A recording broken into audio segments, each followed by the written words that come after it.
Welcome back to another episode of the Fit Fatherhood podcast, a podcast for fathers by fathers, where we talk about the four pillars of fatherhood. And as you know, those are faith, family, finance, and fitness. My guest today is Danny Feltsman. Danny is a founder, a friend, an ex-husband, but most importantly, a dad. And since becoming a father, he's been obsessed with one question and one question only. How can I take everything I've learned and everything that makes me who I am and share it with the person in my life that matters the most? Isn't that something that we all want to do? This obsession led him to founding a Generation Transfer, which is a tech company aimed at strengthening the bonds between parents and their kids. And after years of blood, sweat, and tears, research and developing, launching, and failing multiple times, he's right on the cusp of bringing what he believes is the most significant and important app to ever be created in the world. In this episode, we're going to dive into his fatherhood experience, his fatherhood journey, and we're going to see what Danny's building. Stay tuned.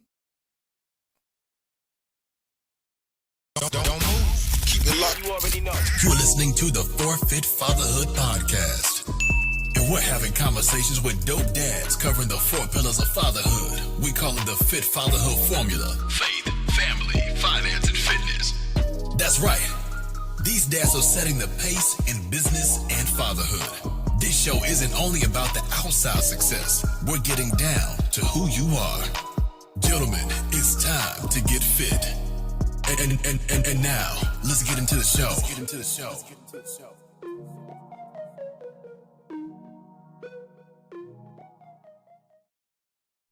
All right. Welcome back to the Fit Fatherhood podcast, a podcast for fathers by fathers, where we talk about the four pillars of fatherhood, which are faith, family, finance, and fitness.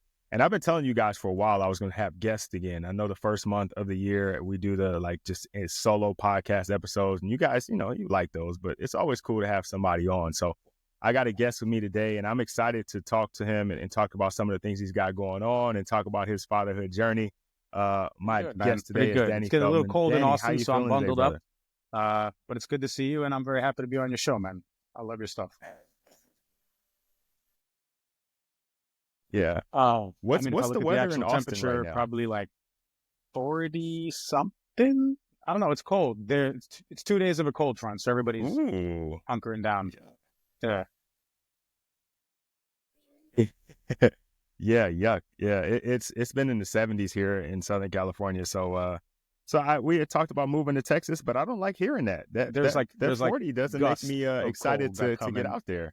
But it's actually interesting. The city literally can shut down because it doesn't really snow, but what happens is there's a lot of rain and all the kind of the moisture like sits on all the trees, and then it freezes, and then it basically turns into it's like raining popsicles and like ice. So I don't know. Yeah. I don't think Texas is set up for, I can see that not being safe. Not at all. Not at all. Has that been something that's kind of progressed? Like it's gotten colder? No, do you feel? Don't pay attention. No. Yeah. I feel like I feel like out here our winter has been slowly shifting further and further back. Like it's getting colder later. Like it's not even really cold in November, December. Like the last couple of Christmases, it's been like 90 degrees. And then, February and March are like where winter starts, when it's supposed to be the start of spring. It's really weird. And it's very short. Like, like a couple of weeks of like cold weather, and it's right back to sun. It's still nice. Yeah, exactly. Yeah. When I say cold weather, I mean grew up in New York, 50s, 60s. And I spent a lot of time sunny. in Russia. So for me, this is like, Yeah.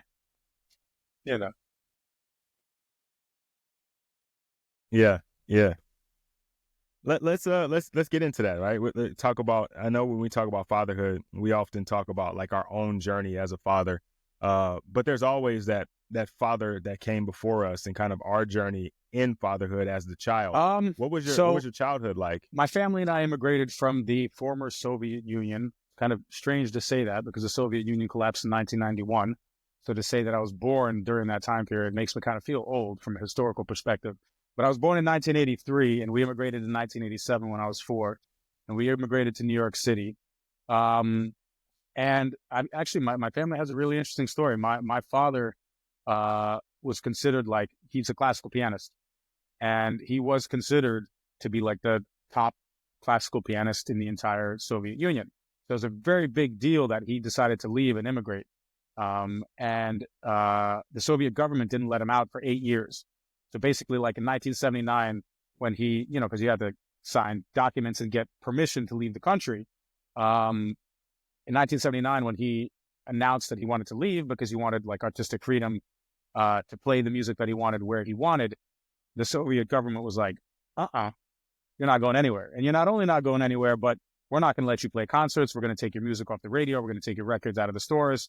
And you're like nobody because you're like a traitor. So 8 years, he was kind of like living, I don't want to say in exile, but like internal artistic exile as like a non-person, persona non grata. And it was only after pressure from the U.S. government, I think the ambassador to the Soviet Union at the time was Arthur Hartman, and then George Shultz, who was the Secretary of State. They pressured the Soviet powers that be to kind of let us go. And that was in 1987, and I was 4. So that's giving a little bit of context on kind of like my parents and my dad, because when we moved to the States, like he was on full-on work mode, playing concerts all over the place. So it was really cool that he was like a very interesting and talented person, but he wasn't always around. And then my parents got divorced. Then I lived with my mom, so I spent even less time with my parents. So I always felt like I was, and I didn't have brothers and sisters. So I do remember, like when I think back to the feeling, right? It doesn't necessarily mean that it was real, but it was real for me at the time. Like I did always feel like very alone. And then coming also as an immigrant kid to like the United States, I kind of, I did feel like an outsider, although I didn't like recognize that that's what it was. But I never felt like fully at home. So I was kind of always looking for my clique and my crew, and who to kind of like become friends with and hang out with. And growing up in New York City was interesting, as you can imagine. So, you can have a separate conversation about all the nonsense and all the ridiculous stuff that I used to get into as a kid. But I'm very glad that I grew up in New York. I wouldn't trade it for the world. It taught me a lot. But I will say one thing that I got from childhood, and I remember being a kid and basically looking at my parents, and I was like, yeah, when I'm older, I want it to be a little bit different. You know what I mean? And I always kind of held that in the back of my mind. And then when I became a parent, and this was in 2015, my kid just turned 10. For me, I saw that as an opportunity to be like, all right, this is my chance to kind of like get it done the way that I wanted. But in the end, I'm divorced and I live away from my kid. But I think me and my son we have a great relationship and it's different. But some of those things still repeat, despite all the effort that you want to put in. Yeah. That's something that we talk about often is like we have to be a little bit more process focused, a little bit more process oriented. Like the results of things we don't really necessarily control. Sometimes we do, but a lot of times things happen the way they're supposed to happen and we really have no control over it. What we can control though is how we show up in the moments, right? Yeah, like you can control yourself and what you do. So, the divorce situation, it is what it is, but like how you show up as a father, how you show up as a leader and a role model for your son, that's the you're process absolutely right. stuff. And And that's there the was stuff an we can interesting focus kind on. of, I had an interesting conversation with somebody that I was consulting with, like during the time of the divorce. And I was very scared, about making that step, right? I didn't necessarily, despite the relationship not being ideal, like I wanted to be in my kid's life because I feel like if I'm far away from him, like anything can happen and I'm not around, And she asked me, she's like, well, what are you most afraid of? You know what I mean? Like what's keeping you, like, what are you afraid of if you let go and if you're not around? And I basically told him like that he's going to get hurt. Something's going to happen to him. And she's like, he is going to get hurt. And something is going to happen. And he's going to fall down and he's going to get his heart broken and he's going to get bullied. And that's like part of life. You have to accept that. You can't control anything. The only thing that you can control is the time that you spend with your kid and the impression and the way that you are with them. Everything else, like you just said, can't, and you might not need to because kids, you can't keep them in a little, cocoon or in a bubble. They have to push themselves against the reality of the world. But when I heard that, I was like, yeah, pain is a part of life. That's where we grow. So you shouldn't necessarily be, scared of it. But obviously when I'm away from my kid, I mean, I see my kid once every 2-3 months. And, in the back of my mind, I'm like, I'm just waiting for a call, like something happened. You know what I mean? That sucks. It's painful. Yeah. Yeah. Yeah. That reminded me, something you just said reminded me of something I saw the other day, and talking about fatherhood and children, and talking about kind of how things have shifted a little bit in modern parenting, where we try to protect our children from pain, when in reality we should just be protecting them from danger, right? Like, we try to stop them from feeling pain, so we do things for them, or we pad their situations, and we try to figure out ways to like do it for them, or protect them, or guide them, and hold their hand. But the reality is the pain is where they learn. Like, the pain and the struggle and overcoming that struggle is what builds character and what helps them like excel in the world outside your home. We should protect them from danger for sure. Like getting hit by a car, like, okay, that's something we should protect them from, right? Right. But like real life dangerous situations are the things we protect them from. But some of the pain and experiences that they have to go through. And all we're going to do is handicap them if we step in. You don't want to baby them. Prevent you want to them make from control. feeling. You want to make them capable of being able to interact and live. I don't want to say live in that pain, but live in a world where, you're going to be failing. You're going to be falling. That's life. Anything that you learn how to do. I mean, this as an athlete, like, you're never going to get it right the first time. You're not going to hit it.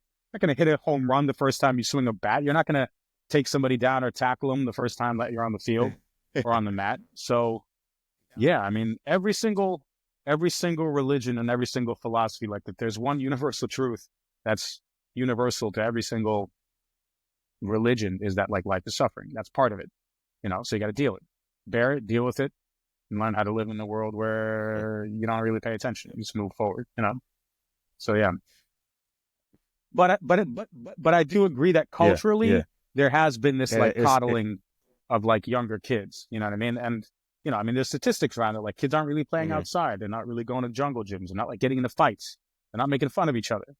Everyone's like all in their phones and at home. And I think that's right. I mean, that's scary, to be honest, because I think it's changing generationally, and I think there's a shift back to kind of like, all right, well, go and play, get out of here. You know what I mean?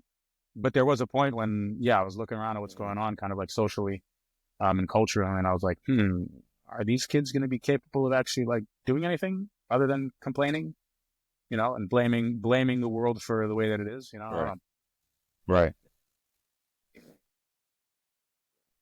Yeah, and I think that's where a lot of that comes from, right? Like, everybody's so offended by everything is because, like you said, nobody's outside fighting. Nobody gets into a little fisticuffs, and, you figure some things out, and nobody's talking about anybody like they used to. Like, you built up a tough skin in my neighborhood. Like, you got talked about until you were ready to fight, like, kind of thing, but that gave you like a little bit of an edge. Like, you were able to kind of take some things and some criticisms, whether they were that's the good, way that bad, I think, right or wrong. Like, you were able to take it. I think there are psychologists that study this. Is like, that's the way that, like, when we grow up, we figure out like who's cool and who's not. Like, you make a joke and you see the person's like super sensitive, they're gonna be like, it's not gonna be a fun person to hang out with if I can't even crack a joke. You know what I mean? So you got to be able to take it, get your ego in check a little bit. You got to be able to give it as well, and that's like makes more fun. You know what I mean? Like, it's hard to explain on a cultural level, like how much I don't want to say a sense of humor, but like this cultural thing of just like, making fun of each other, not maliciously, right? You're not trying to hurt the person, but you're just like, like, person shows up wearing like a funny sweatshirt or a hat, and like, what the hell are you wearing, dude? You look like and then you see how the person reacts, and if the person's cool, they throw it back to you, then it's like, all right, we're on the same level, So, yeah. I think a lot of what we see is you mentioned, like, the maliciousness of it is like, because kids don't know how to temper it, they're just, and I don't know if bullying, For sure. I almost, it always has been, and it always will be, right? right? And it is. People bully people, right? They were bullies when we were kids. I think there's a very, very, very sensitive, like, feel to what bullying is, right? Like we talking about somebody's hat, and then that's not bullying. All right, like, your hat sucks, dog. Like, you just go get a different hat, or say something about my hat, and then we just go back and forth, and we're cool. I'm not bullying you because I talked about your hat. I think a lot of what we see in our society is these big swings from one side of the spectrum to the other, or these big knee jerk reactions, Snowflake because generation, right? people's skin is so thin now, right? And yeah, yeah, and I think that comes from two things. One, fathers aren't around because I man, my kids, I'm on them all the time. And it's just because, and it's fun and they understand it and we're joking and they're having fun. And sometimes I could tell we're like, oh, that one hurt, so I can back off a little bit. But like that tough love, or that kind of masculine love that you can give your child, uh, 1 in 4 kids is growing up without a father in their home in the US. Like that's huge. It's like 18 million kids don't have a father. They don't get to experience what that's like. And so they grow up very sensitive because they're raised. Yeah, they're raised by the moms, and their job is to give them the love and the coddling, which is great. Yeah. But you have to have the balance of the dad being like, buddy, it's all good. It doesn't matter what they say. You're good. You got to believe in yourself. And if a person pushes you, this is how you throw a straight right. And this is how you move out of a punch. And then, but you don't, you know what I'm saying? Like that's what the roles of father is about. It's the, it's not, like the role of moms and the role of dad. Like it's okay that dads are more disciplined and they're more about the strength and the resilience. Like I'm not expecting, with all due respect, I love my kid's mom, but I'm not expecting her to be able to explain to him how to act like a young man and how to act like a man when push comes to shove, right? So you need that, that foundation. Yeah, and if the dads aren't around, then, statistics about crime, drugs, falling out of school, bullying, worst case, suicide. I mean, it's scary, right? Everything around fatherlessness. Yeah. It's terrible. And I think we don't notice there's so many little things that it affects that we don't really pay attention to, right? Like you even mentioned, like kids are probably 2 times more likely to drop out of school if their father isn't around. Like that's not even something that you would think about. Like, oh, dad's not around, I'm gonna drop out of school. Like, that's not like the exact reason, but because of different things that happen in a child's life because their father isn't present, it leads to like a lack of ambition or a lack of drive or focus just because they haven't been pushed in that way by someone other than their mother, who also at the same time is like hugging them and loving them, or like a father right? figure, whether not it's a pushing coach, them in that way, whether it's a teacher, whether it's a mentor, whether it's somebody from the neighborhood, whether it's somebody on the basketball court that's older. You have to have that, like, paternal figure, right? So, yeah, man. right? So let's talk about that. So my own personal experience. My mom and dad split up when I was 5. My dad was gone for a couple of years, like trying to get his life together. I had a stepdad, but he worked 80 hours a week. Like he was always at work. Like I almost never saw him. And I only saw him, and he worked overtime too. So his off days, he worked at least one of those. So I barely ever saw him, but he was there, right? But as far as father figures, like because I played sports, I had a bunch of coaches that were important, right? That leaned into me, that made sure I was doing the right things. I feel like when I was younger, I had a lot of male teachers. I don't see that anymore. I was lucky enough to have a male teacher, multiple years of my youth. And then in middle school, I had like my 6th and 7th grade year, every teacher I had was a guy, which is super, super rare. 8th grade, it was all ladies. And then from then on, it was ladies all the way until college. But that's really rare to get that, to have those, like you mentioned, father figures. For you, was it something similar when your parents split up, or was your dad able to kind of come back and forth? Or did he stay in New York? I would basically see him on the weekends. Okay. And in the summertime. Okay. And I mean, when I think back, like I had a good relationship with him. I felt more at home in that situation than I did at home. And I love my mother. Like there's no negativity, but just the feeling that I had when I was with my pops, I felt like, more like brotherly or father to son. But there was kind of, like my dad's, from a different generation. Like he has his own personality. And I wouldn't say, like being super sentimental or emotion is his, like, one of the 3 parts of his character that I'd say are the strongest. You know what I mean? And I think mean, now that, you know what, like I've gone through so much in my life and like this, I've kind of looked at everything in a very different lens. So for me to kind of say now that like I was in need of or lacking like love and attention, I'm kind of like, maybe not, you know what I mean? But there was probably something, like there was a longing to probably have like a deeper connection or somebody that I could open up to, because the times that I did, he was programming me, and it's not necessarily a bad thing. He's probably right, and he is right. He was programming me to deal with situations in my own life and my emotions like he did. He's like, well, just control yourself, control your emotions. Like, don't get affected by it. Be smarter. And I'm just like, meh, I don't know how. I don't know what you're talking about. You know what I mean? So yeah. Right. You know, and then when I went off to school, and then when I went off to college, you know, like, you know, we started talking less and less. And there's actually there's an interesting graph and statistic that I came across where you basically see like, you know, the time spent with your parents, and the older you get, that gap becomes less and less and less. And then the question is like, how often do you call your parents? How often do you even see them? How many hours do you really spend with your parents as you get older, the older you get? And it's scary. It's like, I think something like 85% of the time that children spend with their parents is spent up until they're 12 years old. And then it's like, and then it's even less. Now, if we extrapolate that and think about the percentage of kids that grow up without dads because they're separated by work, distance, or duty, then that delta and that kind of like gap is even longer, is even bigger.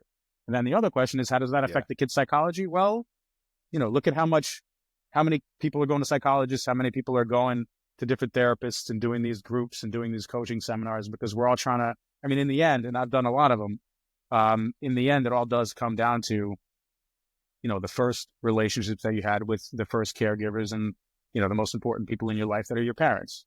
So everything, both good and bad, starts from there, you know? Yeah. So it's super important. Like, I think it's, and this is what I realized when becoming a parent, is like, this is the most important, like, significant relationship that you could have with anybody in your life, you know?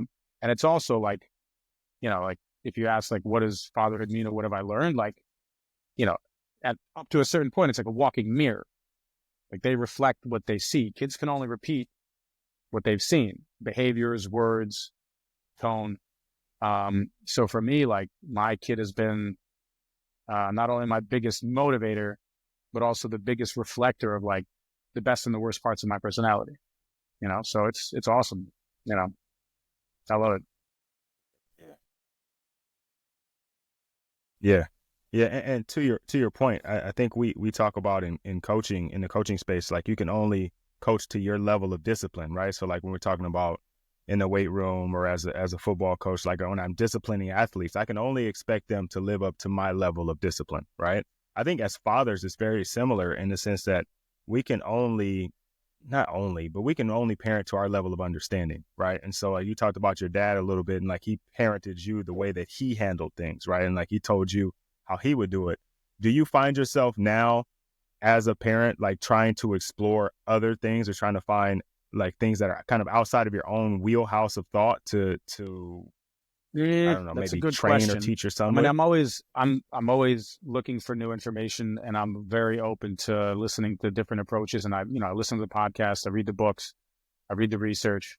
But you know, I'm not perfect, not even close, but I'm pretty, you know, I think I've lived an interesting life, and I've, you know, done enough things and been in enough situations where, you know, I think I've learned a lot. So I base a lot of it just on my own, like, gut instinct. Like, situations occur, and I'm just like, well, given what I went through, given what I think is like real in the situations that you're going to be in, like, this is the longer term approach that, or this is the way that you could look at different situations. You know what I mean? So I try to rely on my own experience, but I do it not from a position of, oh, I'm your dad, you have to listen, not from like an authoritative, because it's more of just, you know, like, hey, I've also lived an interesting life.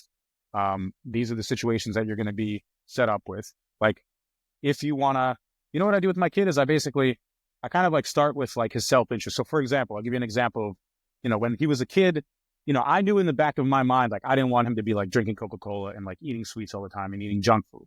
Right. And I can't just say, you know, eating Snickers or drinking Coca-Cola or eating McDonald's is bad for you. He's not going to get it. So what I did with him is I'm like, listen, I'm like, you want to be healthy, right?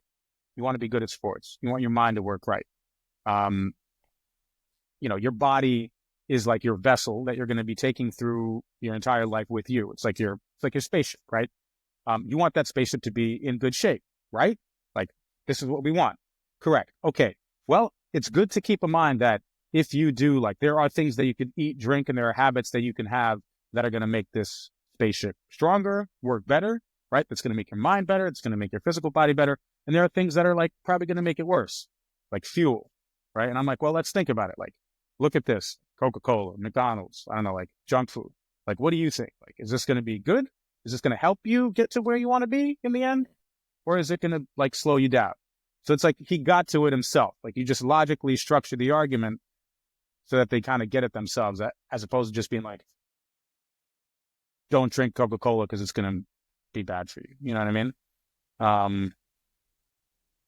So yeah, Right. But I'm always learning, man.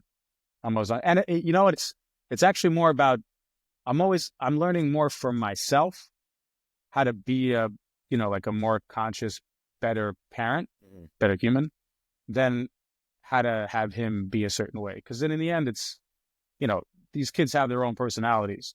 You can only kind of just provide the guardrails and be there for them in certain situations. And what's interesting, another thing that I would add is like, and you know this as a parent, like, we really have like very good opportunities. Like, the first time something happens, like the first time your kid comes to you with a problem or a question, or the first time like a behavioral situation happens, like, that's the one opportunity that you have to just like explain it. Because if you did it the first time and then they keep doing it, or these situations kind of keep repeating, and then the kid comes back to you and then you try to tell him something, he's like, well, I've already done this like 12 times and you never said anything. And now you're trying to tell me that this is the way it's supposed to be.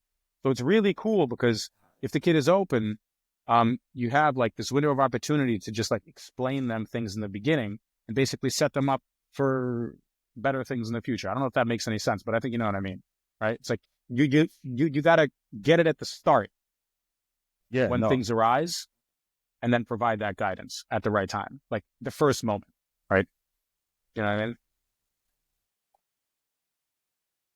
Yeah, I agree. And I think there's a couple things that you said there, and one of them I think is important for everybody to kind of grab a hold to, is you kind of talked about like you're always learning and you're always trying to become a better version of yourself, and through that you're able to provide a better understanding for your son, right? Like, because you're constantly trying to get better, you're able to provide better instruction, guidance, leadership, whatever, because you're coming from a better place. Oh no! I don't remember If my I dad asked ever my going to any father to like parenting read a book, or he'd be conferences or like, like no. reading any, He's like, you know, it go wasn't. to work, leave me alone. They're like, you know. Right, right, exactly. So, you know, I don't fault them, right? Like, they did the best they could with what they had and what was available to them, right? But now that we have so many things like at our fingertips, literally, it is almost irresponsible for us not to try to get better as individuals. And yeah, I don't know that I'm like looking for anything that I'm learning like specifically that I'm going to use to make my kid this or make my kid that. I'm just learning ways to be a better version. But we of do me, have so to I can toe that parent them fine from a line better of like position. And I agree with you wanting to be better, but at with the that. same time, not being like, are you okay? How do you feel? Are you okay? How do you feel? Like, you know, because then it's like too much. So there has to be this balance between cold, emotionless, listen, go out and hit yourself against life, but also being, you know, like creating a container for them to be. Because I think, honestly, the most important thing is trust, man. I mean, you know this, like your kids have to know, and, you know, I've talked to a lot of dads as well, asking them, like, you know, what kind of relationship they want to have with their kids. Who do they want to be for their children? And almost every single person that I've spoken to is like, you know, I want them to come to me when they have a question. I want them to come to me when they have, you know, like they're in need of advice or they have a problem. Because who else are they going to come to, right? So you need to be that kind of, I want to say safe space, because it sounds a little bit corny, but you want to be that, so does the word container. God, I'm spending too much time in Austin. God. But you want to be the person that they go to where they feel safe, where they can, like I told my son, I'm like, it doesn't matter what you do. I'm never going to judge you. I'm never going to, like, if you come to me and you honestly tell me what's up, like, I'm never going to get angry. Never going to tell you did something wrong. Like, I want you to come to me no matter what. You know what I mean? So, yeah. Yeah. Yeah, I mean that's what I want, right? Like I got 2 daughters, and I want them to feel like anything is within our realm of conversation. Like no matter what it is like, because there's like the girl conversations that they have with their mom, like female stuff, and I'm like, yeah, I mean some of the stuff I can't give you answers on. Like I just don't know. I'm not privy to that information. But I don't mind you asking me questions. I don't mind you talking about it around me, or because if I don't know, one, I'm gonna try to figure it out, right? Like let's work on figuring it out together. Or two, let's go find mom and let's sit down with her, and because I need to be educated, because the next time you come to me, if I don't have the answer, you're not coming to me anymore. And that's something my dad told me, because I have 4 sisters and I'm the only boy. So my dad was like, hey, when your girls come to you and ask you a question, don't tell them to go ask their mom. Right. It's like, that's your opportunity to shine. You either are going to have an answer or you're going to find an answer, because the first time you say go ask your mom, the second time they're not coming to ask you. They're just going to cut out the middleman. Yeah, they're just going to cut out the middleman. They know that you don't have the answer.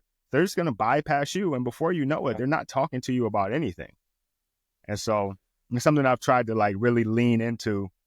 Is like when I pick them up from school, drop them off from school, and we're just together, car rides to games, like we have real conversation, because I want to keep that open, right? I'm trying to be interested in the things they're interested in. I'm talking to them about the kids at school and the little girl drama that's going on, and boys, not sitting whatever. In your phone, like let's hey, just how was talk, your day? like real talk. You know, it's wild, man.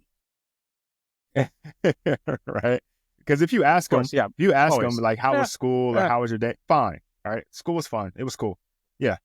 Boom. Conversation over. Like, that's it. So we fixed that a long time ago. And so now we just have conversation about like what's really going on. So what are we're 2 adults. I mean, let's just what talk are about your what's going on in your girls? day. What's on their mind? What are they concerned about? Like, I'm curious. Like, what's on kids' minds these days? So my 12-year-old is preteen, right? So she'll be 13 in August. Just got interested in boys, so like that's obviously a thing. Her friends have been forever, right? But not forever, but for longer than her, right? So she's in 7th grade. Boys are starting to kind of be like cute to her. She's got a crush and stuff like that. And so how she looks, how she dresses, she's starting to care a little bit more about what other people see her as. Yeah, like how they see her, how she presents outwardly, not necessarily like her personality. Like I think she's got a solid personality. Her friend group knows that, and people know that about her. She's athletic or whatever, so she kind of gets that little cachet that comes along with it.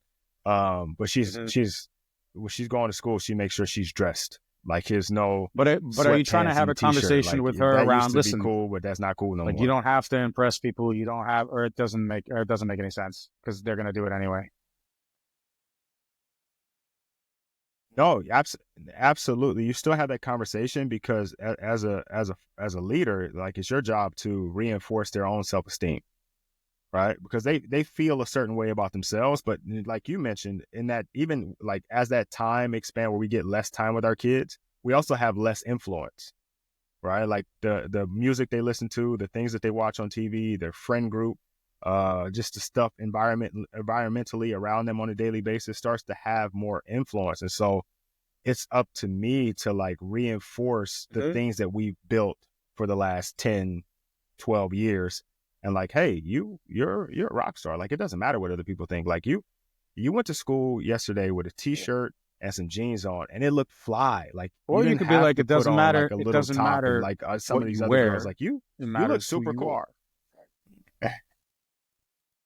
Yeah, exactly. It's not on you. It's in you, right? Like you shine regardless of what's on the outside. Because you could be dressed and fly as hell and walk around with about, right? Horrible look on your face, acting like a freaking jerk, and nobody's gonna want to be friends with you. Or you could wear the simplest stuff and just have a bright, radiant smile on your face. Like you Exactly. have no care in the world. You know, and everyone's gonna be like, whoa. You know. Yeah, exactly. Exactly. It's similar from my 10-year-old. She's an elementary. She's a fourth grader, so that's a different world, right? They play. They just have fun. Like they're not worried about all that other stuff yet. They're just having fun at school, you know. So her conversations are very different. But because she has an older sister, she's aware of this stuff, right? Like she's having the conversations. She's now at 10. She wants a phone because my older daughter just got a phone. And she don't have nobody to call. Like ain't nobody texting you. Like you know what I mean? Like nobody, none of who are you calling, right? But she wants a phone because her sister has a phone, right? And she wants to wear certain things because her sister gets to wear them. Or she wants cool shoes because her sister has cool. Like just little things that are starting like earlier for her than my older daughter because of my older daughter. Right. And that's like her best friend. How do you think the closest influence to her? This has always been an interesting question. How do you think your children would describe you as a dad? Yeah, that's a good one, man. I think I need to boil it down. You want it in a certain amount of words? You want me to? Go ahead. No, like I was gonna say, honestly, I can think like I could think that I'm an amazing dad. I can think that I do all the stuff for my kid, that I love my kid and everything. But if you'd ask my son, I don't know. And this kind of got me thinking. I'm like, I don't know how he would describe me. He might even say that he like thinks that I'm like a rough tyrant, and then I'm occasionally nice, but I'm actually just more like criticizing him. And that's like super painful for me to like hear and understand, because I'm like, you know, like what does the kid pay attention to? So I'm curious. It's always an interesting, like we can describe, I could ask you, how would you describe yourself as a parent? How do you think your kids would describe you? You know? Yeah. So I got a little bit of a cheat sheet to this. So we do father-daughter dates. We'll do them with both girls, and sometimes I'll do them individually. But one of the questions that we ask over, or that I ask over dinner or lunch or whatever we're doing, is how is dad doing as a father? Like your honest opinion, like how is daddy doing? And depending on how things have gone in that week, it may be like, yo, you've been really mean lately. And I didn't like when you did whatever, right? And I asked them to be honest, like just completely tell me how you feel. So I think I have an idea of what they think of me. I think they think I'm a good dad. I think they think I'm hard on them sometimes, but I explain it. I think sometimes my older daughter especially, she thinks that I annoy her on purpose. Of course. Or like I nag her about certain things because some things I just kind of have a knowledge about. Like I know that there's a certain level of effort and intensity you have to put in when you play sports. Like I just been there, coached there at the high. Yeah. Like, and so for her, it's like, I'm doing good. Why are you bothering me? You could do better. Like, yeah. Good and great are not even close to the same. Like the difference in the effort that you have to put in to go from good to great is like light years, and you don't understand it. If that's and I'm important trying to help you understand it. If that's important. She gets annoyed, right? She gets annoyed right away. Yeah. Right, exactly. So I think they do feel like I'm annoying sometimes. I'm sarcastic, and that bothers my youngest daughter. It gets on her nerves. Yeah, exactly. I'm the same way. I am who I am. Sarcasm. Like I said, you dress funny. I'm gonna talk about it. Like, yeah. Like it just like you have to learn. I'm learning to father you. I'm learning to live with you, but you also have to learn to live with me. Like I am who I am. I'm gonna parent you based on who you are, but you're gonna be parented by me based on who I am. And so there are some things that I'm adjusting. What was the hardest thing that you need but I'm still gonna be who I am? And I'm asking you because I'm thinking about my own. But like, what was the hardest part of kind of your personality that you really needed to fix when you were a parent? Like, were there crisis moments when you were just like, I better get this in check?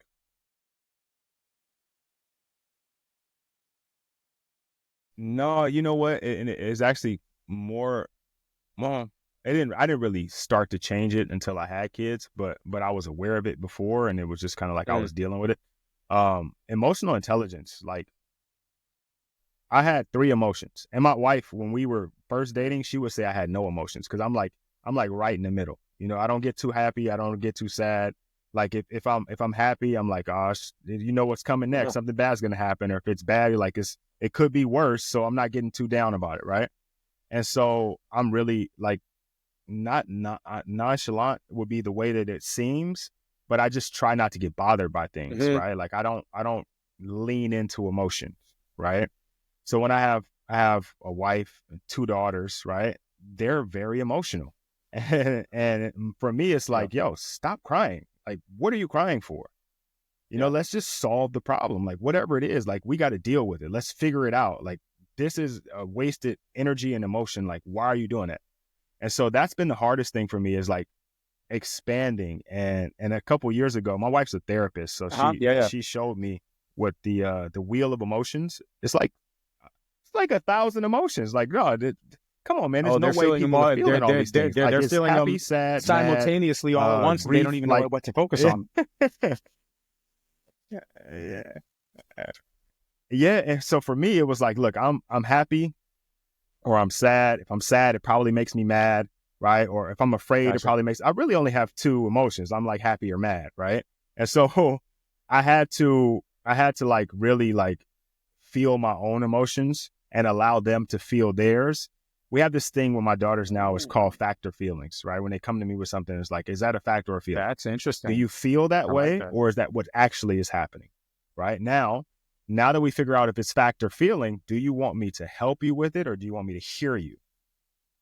Because if you don't just have want me to to hear solve you, it, then you're just go there for it. to Say whatever listen. you want. I'll nod my head and I'll give you, I'll give you some reflections. And exactly, just whatever. Okay, cool. You know, maybe this is, maybe that, but you do what you want with it, right? If you need me to help you, okay, then let's process it. Let's figure out how to solve it. If it's a feeling, no, you got to recognize it. Like, you're right. Yep, that's how you feel. Feel the feeling, you know. Yeah. I understand. I felt that way before. And they want to know that their emotions. This is important. They want to know that their that kind of stuff. Emotions and their, if you really take it down on the psychological level, their emotions and then their feeling, and then if you get even further, them, because they're the ones feeling those emotions and their feelings, like are listened to and validated, right? That they have a voice, that they exist, that they're seen, right? Yeah, that's what it comes down to. And that has been, that has been a process of understanding, of learning, of not immediately going into fixing, of like hearing them out and understanding that, yes, it is possible to feel that way. And crying for them is how they express their emotion. For me, it's like, I'm gonna just get to work. I'm upset, I'm mad, whatever. Like, and this is me and my wife kind of got into it last night. We're not really got into it, but we had like some different feelings, right? And this happens every time I get mad. Like if I get upset or I'm frustrated, I just start cleaning. Like I was washing dishes, sweeping the floor, like putting stuff away, folding clothes. Like it just, for whatever reason, that's been like my thing to kind of help me process. It didn't really work last night, but this is what I typically do. And I think it comes from, being with my mom, and, we cleaned up all the time. My mom and my dad are both neat freaks. So it's always cleaning up, always cleaning. And so I just revert back to that. It's a way to cope and also to get stuff done. When needs to be fixed, let me just do that, because that's think about what was getting done. Well, it's better than doing something else. It's better than opening up in a 6-pack or, going, but doing something, something fun and stupid. Yeah, exactly. So it works. It, stuff gets done.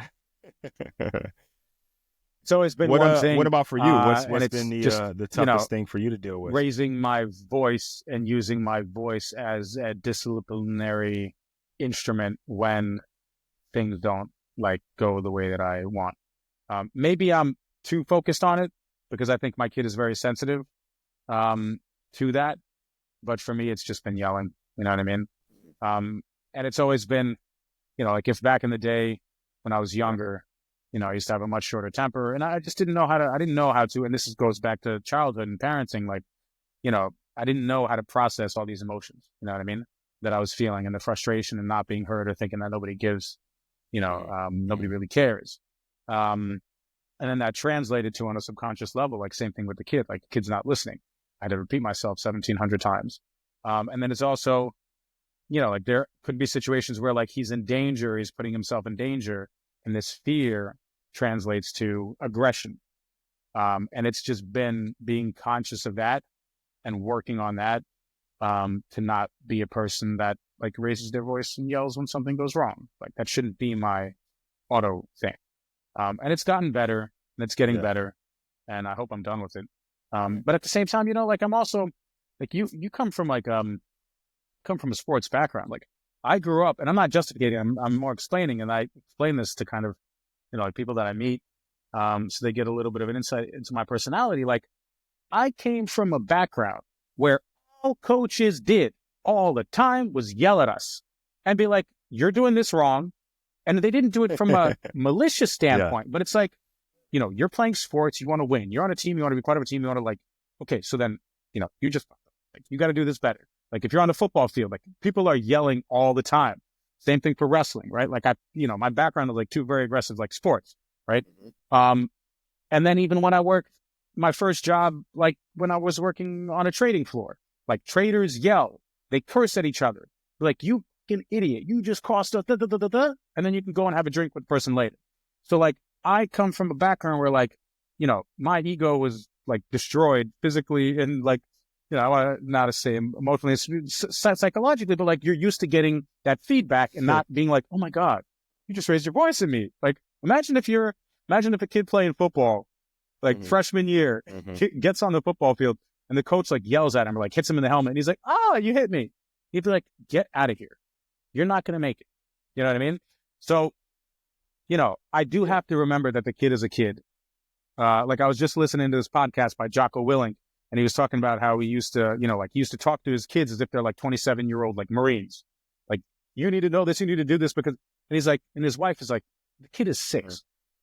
Like, it's not going to work. You know what I mean? So, that's been, that's been kind of my thing, is just becoming softer and not reacting the way that I used to.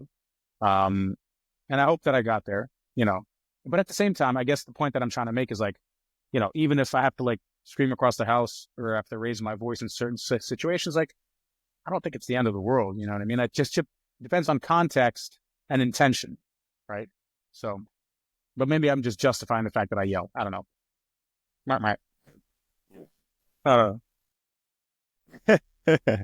Right? Yeah. You listen. We're talking about the kind of things that we've struggled with or that we're trying to work on and we've gotten better at, right? And some of that is like emotion, and some of that is how we use our voice. And I had the same thing, right? Like my background is like my parents yelled at me, my coaches yelled at me, like people in the neighborhood. I love loud neighborhood. Like it was natural, right? But that's not the case for my kids. Like they don't live in the same environment. Their coaches. And this is funny. This is something I just realized not too long ago. So my older daughter plays travel softball. She plays for an intense organization. The organization as a whole, every coach is what I would say is intense. Her coach yells a lot. Like he's constantly on the girls, right? And I realized the reason that I allow it and I'm cool with it is, one, because I experienced it, but then two, because I'm not like that with them, right? Like I'm not super yelling at them or like, not berating them, but not like pushing them vocally with my voice, right? Like I've learned that they can't. They need to know that it happens in the world. Yeah, exactly. But they do need it. They need it from someone or somewhere.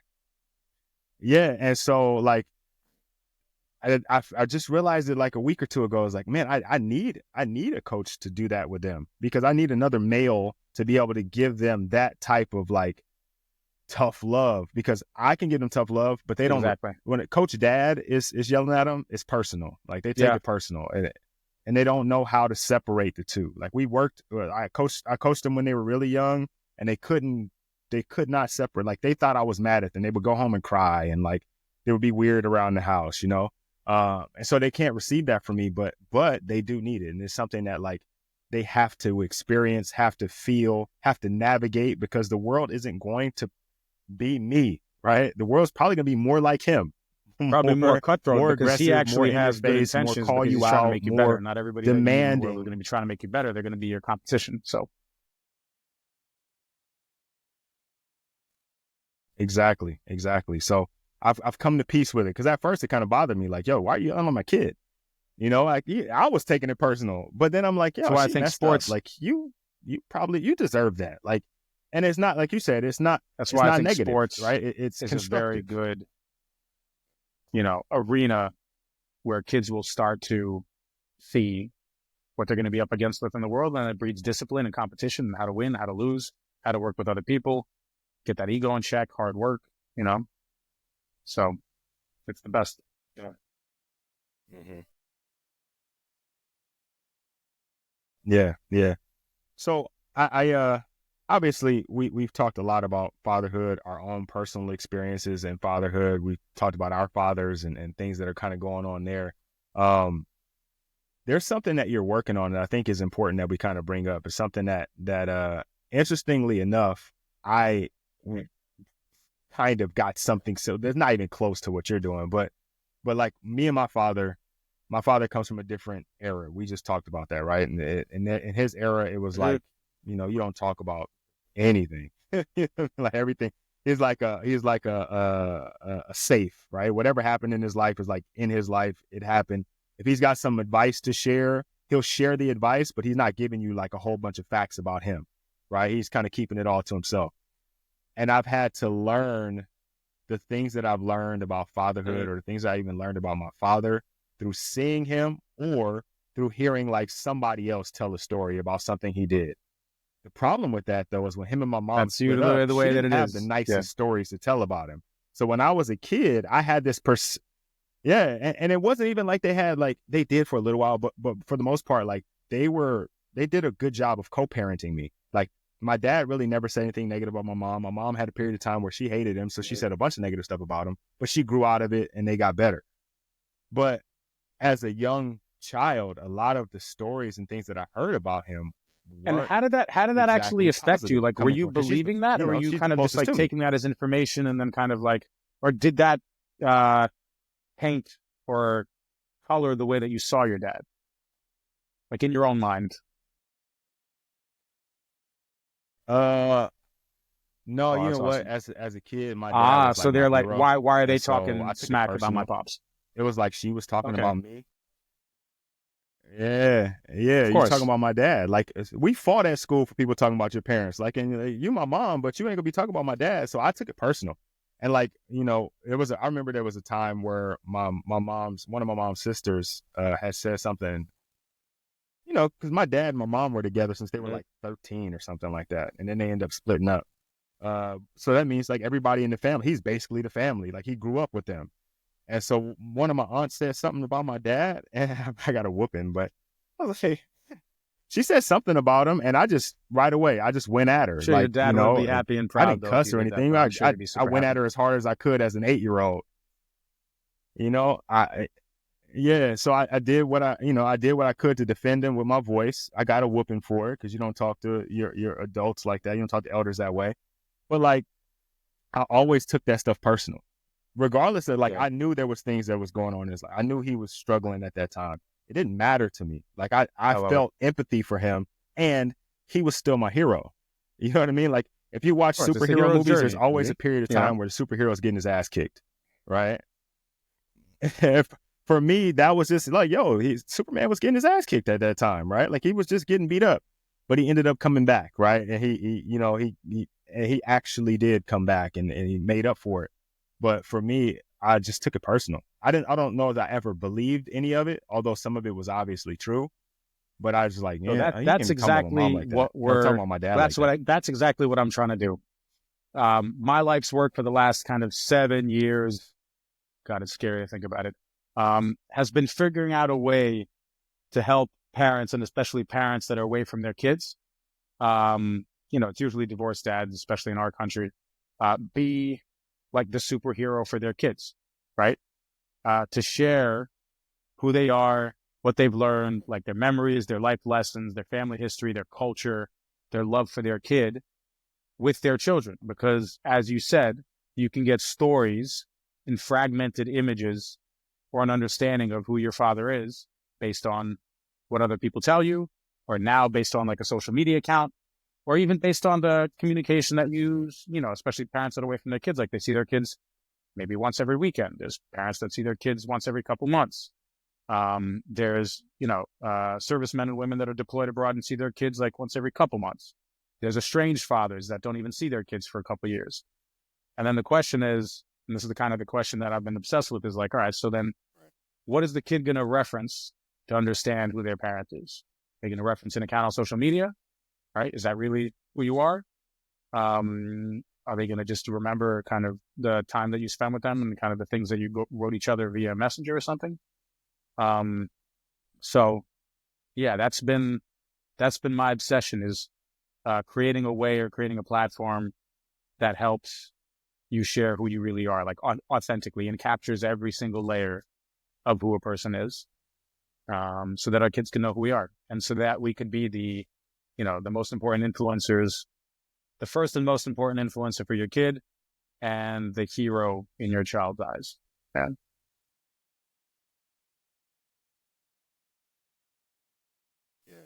And I think as fathers, we're raised by the generation ahead of us. We're getting better at having those conversations and sharing more of ourselves, but social media ain't gonna do it. Like if I was gone today and my kids looked at my social media, there's a whole lot there, but it still doesn't give them a real idea of who I am, right? It's typically a highlight reel for the most part. There aren't any real authentic stories unless you're one of the, unless you got a blog or like a personal blog where you write about your daily life. But most of us don't have that. And most of us are kind of guarded with our own personal experiences. And so our kids only know us as their parent. They don't know us as a person. And for me, I didn't really get to know my dad as a person until I had my first daughter. And we had like a little book thing my wife bought for me, and I got one for him. It was like, some prompts, and you answer questions and kind of tell you about your life and your experience. I would have never thought, without having a kid first, or my wife's influence, to have gotten something like that from my dad to write in. He just would have passed away at some point. He's still alive, God bless him. At some point, I would have just had questions. And the only thing that I could have gotten would have been like talking to a sister or talking to his brother or asking my grandma, like asking other people for these personal experiences. Think about it. And yeah, it's not like a top of mind thing, because I don't think for some reason, I don't know why we're under the illusion that everybody lives forever and that we can't just all literally be gone like at any moment. And then it's only when it's too late that you're like, God, like I wish I would have asked this question, or like there was this one situation that I still haven't like resolved. And it's either because we're shy or we don't know how to do it, or there's no place to keep that information. You know what I mean? Yeah. Yeah. Yeah. So I'm trying to do some of that with my daughters and like have conversations about my interests, right? Things I like, just little stuff, right? Like I don't have all the questions. And that was one thing too, was like in that book, there were questions that I wouldn't have thought to ask to get that information. There were prompts that came up with, just things that you don't have regular conversation. I wouldn't even ask you, right? We're on a podcast right now. I'm asking you questions. There's stuff that came up that gave like super, like really good information about my dad. I never thought about, like, I would have never thought to ask that question, to have gotten that information. There was one that asked about like his childhood, and what did he want to be when he grew up, right? Like, and then it was like, he had a little part to write about it, and then there was a follow-up question is like, and did that change? Like, what did you end up becoming? And like he wrote about like him wanting to grow up and be a musician. He played music, he could sing, but then his band broke up in high school, or right after high school. They were playing gigs in high school. They broke up right after high school. They're all still friends now, but they broke up after high school, and he saw his dreams shattered. right? And he didn't want to be a solo artist, so his dream of being a musician disappeared, and he knew he had to get a job. So he went to school, he went to a community college, and went to work, right? And that changed. And then, you know, I didn't even know that's why they, you know, and he actually got into detail with why they broke up. It was just two of the guys like the same girl, just typical stuff, right? Two of the guys like the same girl. They got into a fight over it. They couldn't figure out how to solve that. So those two guys split and left the group. So it was two guys left, my dad and the drummer. And, you know, singing and drumming don't necessarily go together, right? They're kind of competing. So it was like the group is over. And I mean, I was going to say, yeah, there wasn't anything that he could do about it. I guess he could have recruited some other people. And we were friends and you told me about the situation and I know that it was a dream of yours, I'd be like, well, let's go find somebody else and keep it going, right? But, you know, and that actually speaks to the role of mentors, right? Yeah. Like if you don't have those good mentors that are going to like help you keep those dreams alive, not just be like, well, it didn't work, that means you got to stop. You know what I mean? Yeah. Right. Yeah. And then leading into that, right? Like I learned things because of learning about my dad. I learned things about my grandfather. Like me and my grandfather really close, but he passed when I was like 9 or 10.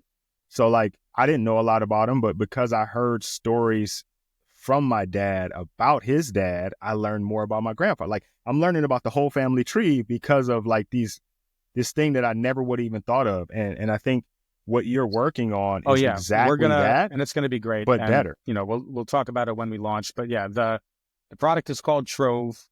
And the whole idea is to help you capture and codify and organize literally every layer, every aspect of like who you really are. And if you take a step back and you ask, okay, what does that mean?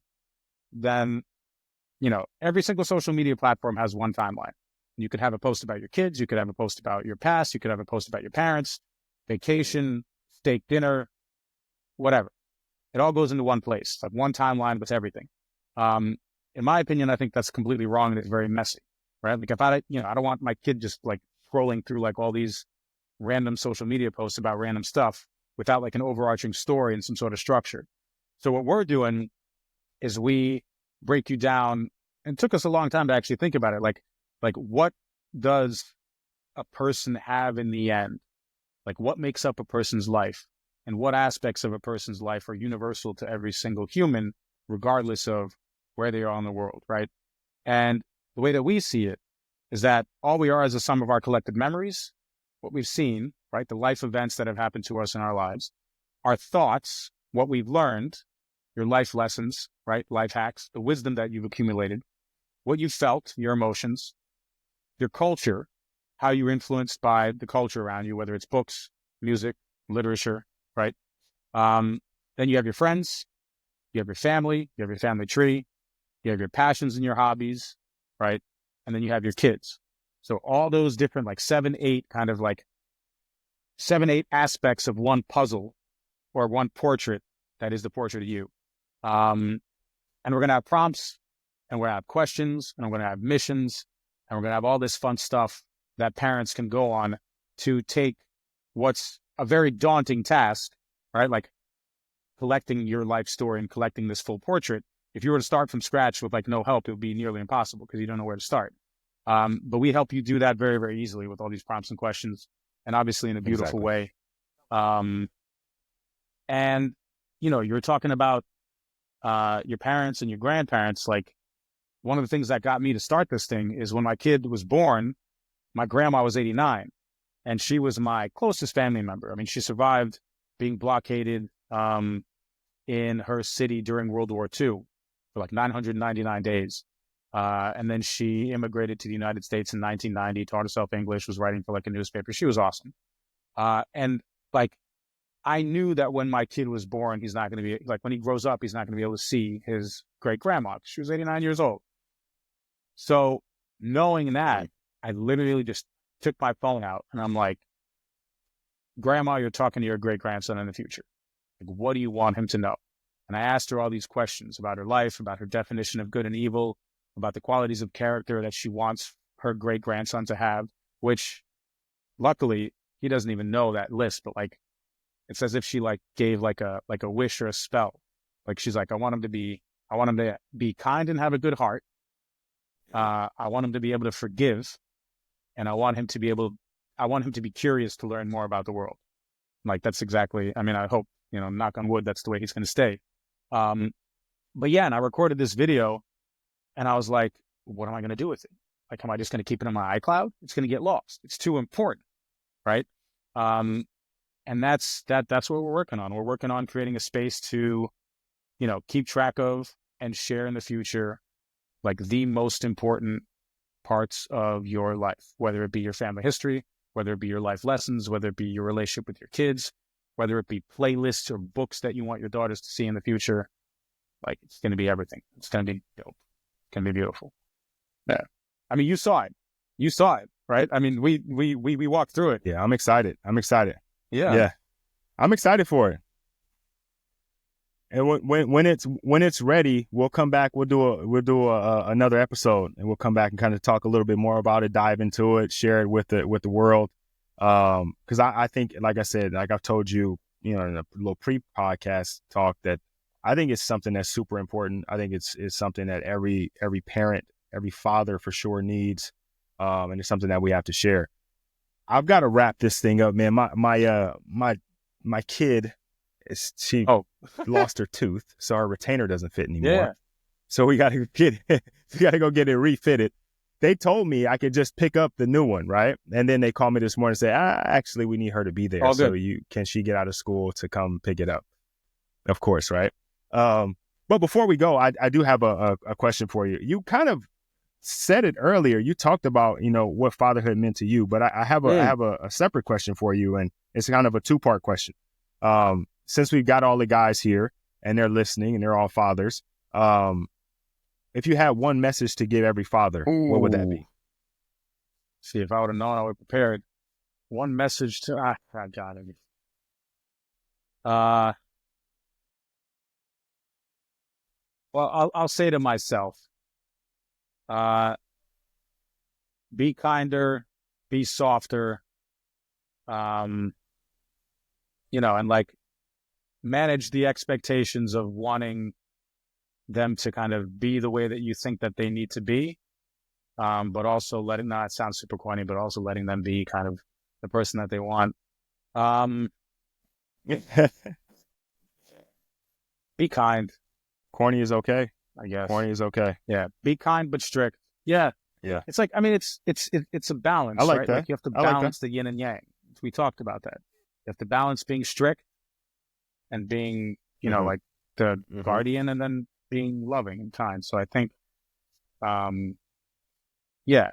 Well, make fair. any decision with the question of like, is this moving towards like kindness, or is this moving towards like the dark?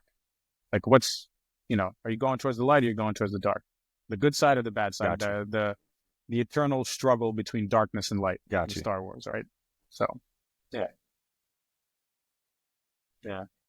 Yeah. Got you. The Force. Okay. Second part to that. This podcast is, it's digital. It'll be audio and video, and it'll live forever in perpetuity. And someday your son will come across this episode, and he'll be listening all the way through, trying to learn more about dad and see dad's face and smile. And at the end, he gets to this part, and this is where you have a message for him. What do you want him to hear? I mean, my message to him now would be that I miss him more than anything, that all I do is think about him getting here and being able to be his dad and kind of help him transition from boyhood to kind of early adulthood and manhood, because that's the thing that I want more than anything. And I want him to know that I'm trying super hard to get what I promised I would make for him originally as his gift when I became a dad. And I'm like, hey, I'm making this for you, right?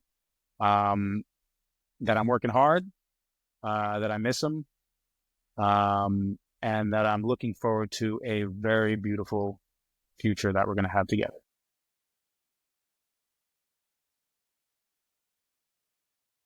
Awesome. I'm sure he's going to love to hear that. And then by the time he hears it, right, if he's an adult, he's going to be helping run the company. This has all been done, right? It's all already happened. That's the goal. I mean, he's Yeah, super there you smart. go.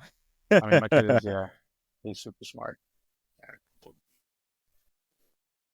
Yep. Awesome. Listen, Danny, I really appreciate you taking Listen, the time out likewise. of your day. I know you're a busy guy, and we're all busy, right? And so I appreciate you taking the time to share with us your journey in fatherhood, to share your experiences, to ask me questions, which doesn't happen very often. So I appreciate you allowing me to share my own story and kind of talk about some things that have gone on with me and my own fatherhood experience. I think the guys are going to get something really, really special out of this, especially once the app comes out. But guys want to reach out to you, they want to ask you questions, or they just want to, high five you and say, hey, So great episode. my Instagram handle is best way for them to do that? D.Feltsy, D Feltsy. Feltsy has been a nickname that I had since I was a kid. So I guess it just stuck. So D Feltsy or Danny Feltsman. And yeah, if they want to learn more about Trove, we are in stealth mode. I don't want to give, I'm not trying to give too much away, but we do have an Instagram page where we have some good videos and we have some previews of what we're doing. Yeah. You can find the app on Instagram at This Is Trove, and the website is thisistrove.com. And we're going to be launching, and we're launching our Kickstarter campaign. Perfect. All right. April 7th. Well, we'll get into that. We'll get into that action. Fantastic. Okay. All right. I'll make sure all of that's down in the show notes. It'll also be on the website as well. So when you guys listen to the podcast, if you're listening to it on one of the streaming platforms, it'll be in the show notes. If you go to the website, it'll be there as well. Thank you again, man. I really appreciate it.